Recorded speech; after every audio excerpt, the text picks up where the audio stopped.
le débat s'est posé partout au Sénégal ndax war na nekk candidat wala warul nekk candidat. Beaucoup de gens m'ont dit que waruma nekk candidat à Ziguinchor. Seeni argument am na luñ ci mën a dégg, am na luñ ci mën a nangu. Ñenn ñi jàpp nañ ni Ousmane Sonko qui gagne à Ziguinchor amul valeur ajoutée parce que dafa mel ni quelqu'un qui va en terrain conquis. Ñeneen ñi jàpp nañ ni Ousmane Sonko doit se libérer pour préparer exclusivement 2024 et que dugg ci ay mairie daf lay bloquer. D'autres arguments ont été avancés te bu nekk nag jox naa ko tuuti gëdd. Qu'est-ce qui m'a décidé à être candidat? La première chose, c'est que je ne peux pas tourner le dos à l'appel de la région, de la ville, qui m'ont tout donné.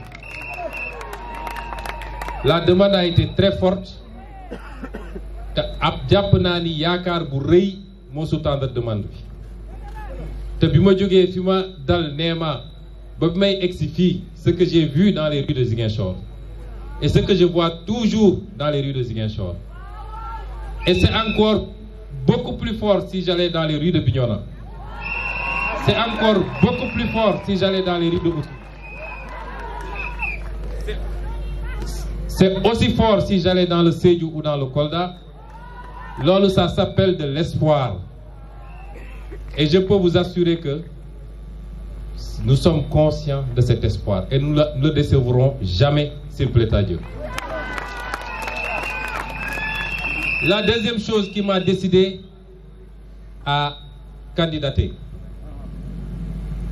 am na ñu ñëwoon sax ne ma il faut être candidat à la ville de Dakar parce que soo nekkee candidat ci ville de Dakar valeur ajoutée bi foofu lay amee solo ndax li Dakar di peser. Et c'est un boulevard pour 2024. Vous savez pourquoi je ne l'ai pas fait?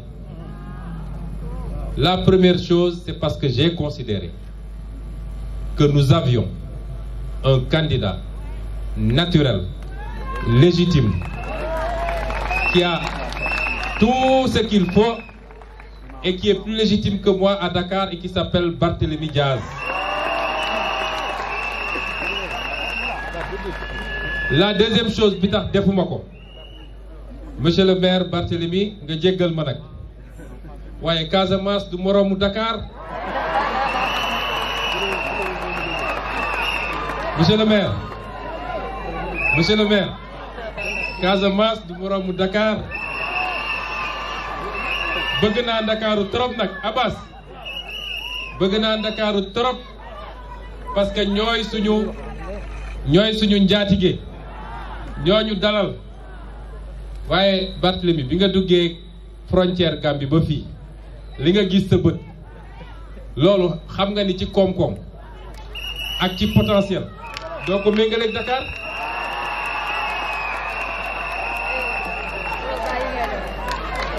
Le challenge qu'il y a ici, on l'a nulle part ailleurs et je vais le développer dans le programme.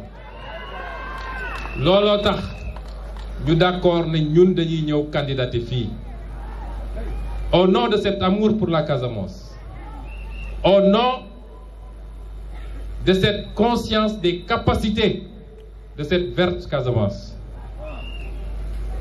Au nom de tout cela, on va vous présenter un programme qui transcende la commune de Ziguinchor. Je vous avais dit que vision bi ñu am ñun et le programme que nous avons, je vous avais dit que xajul ci commune Ziguinchor tuuti na ci torop. Moo tax le programme qu'on va vous présenter, c'est un programme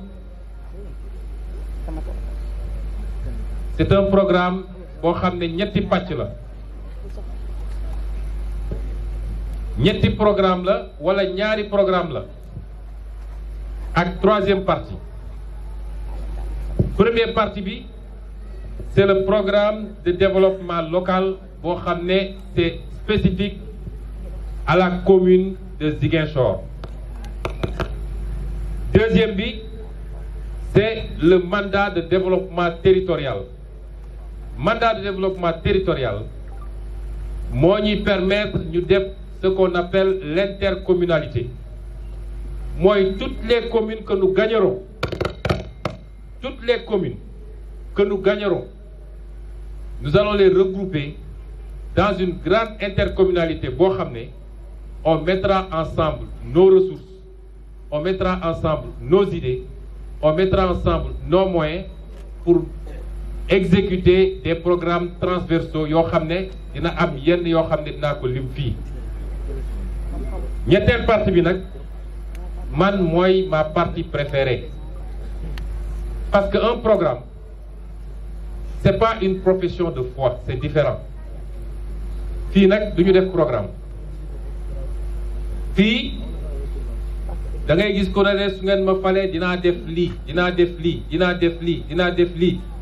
Ça c'est ce qu'il y a de plus simple. Même un élève de CM2 peut le faire. Vraiment. Même un élève de CM2 peut le faire. waaye c'est rare nga gis wala gisaguma ko man ku la ne soo ma falee voilà où est-ce que je vais trouver les ressources pour réaliser mon programme. Or, si tu ne peux pas trouver les ressources, tu ne réaliseras jamais de programme. Un programme sans ressources financières n'est pas un programme. Donc, la troisième partie, moi, le financement des programmes. Moi, le programme local de développement local, moi, le mandat de développement territorial. Programme BIRAC, messieurs les journalistes, nous voulons une élection exemplaire à Ziguinchor. C'est pourquoi je lancerai un défi sous la supervision de la presse à tous les candidats pour qu'il y ait un débat public, contradictoire, programmatique.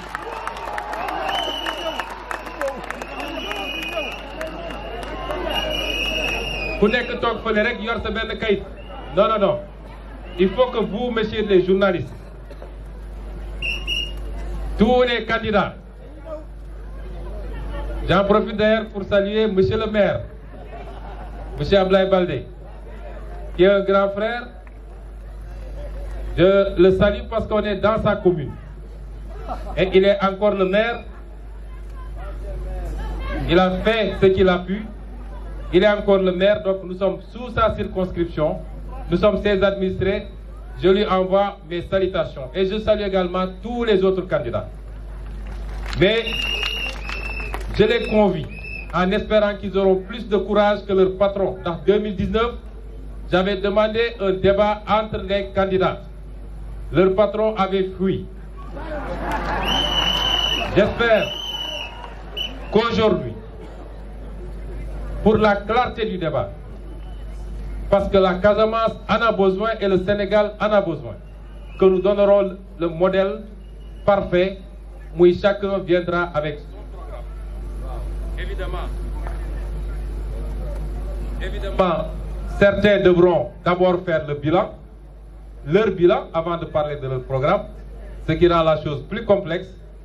Mais messieurs les journalistes, nous vous invitons, en tout cas nous marquons notre disponibilité à ce que ci bayal bu mel nii ci podium bu mel nii candidat yëpp toog ñu def un débat programmatique.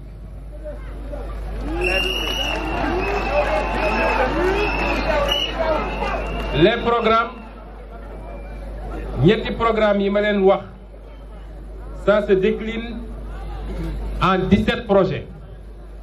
Je vous ai parlé de 2 programmes et des sources de financement. Loolu ñu décliné ko en 17 projets capitaux, des projets extrêmement importants, et je voudrais que vous reteniez ces projets parce que bu ñuy pare mandat bi buñ ñu naree évaluer dañuy évaluer par rapport à ces projets.